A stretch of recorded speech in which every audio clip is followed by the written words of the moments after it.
Well, you've often heard me talk about how important it is to be comfortable with your firearm and how important practice is.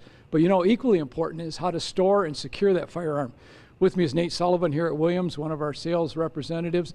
Nate, I often think of firearms in two categories: those that I need to get at rapidly for self-defense and home defense, and those that I just want to store and put away so that the kids don't get in them and I get them out every once in a while.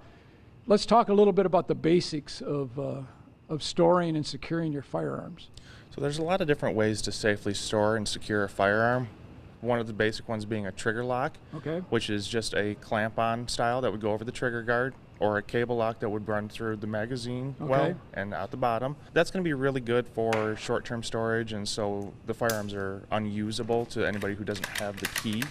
And then the other storage methods are a vault style, or even one of these safes you see here behind us. Those are going to be really good for long-term storage and safety and security of nobody's able to access that firearm, again, unless somebody has the code or the combination. Let's talk a little bit about some of the vaults and when and where to use it. I know there are some vaults for in your car. Why is that important? If you happen to go into a place where you can't necessarily take a firearm, it should still be locked up and unloaded. So having it in a vault in the vehicle or with the trigger lock on it in the vehicle is still, it's a safe must. Other options, again, are vaults, like you said. They can be biometric, where you can get into them really quickly. So this would be something like you'd have on your nightstand or under your bed, or where you need to get at your firearm quickly? Correct. All right, tell me how those work. So a lot of those will bolt right down to the dresser or the closet or the floor. And like I said, there's biometric scanners that'll read your fingerprint. Some of them have RFID cards where you can just scan a card over it and they'll pop open. Others are push buttons or combinations, even keys. Let's talk a little bit about some of the longer term storage in some of these vault style safes.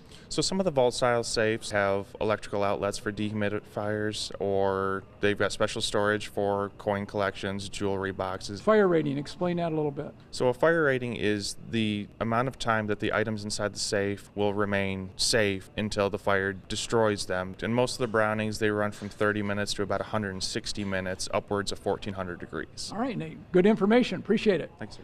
Well, again, not only knowing how to use your firearm, but how to safely secure your firearm is just as important.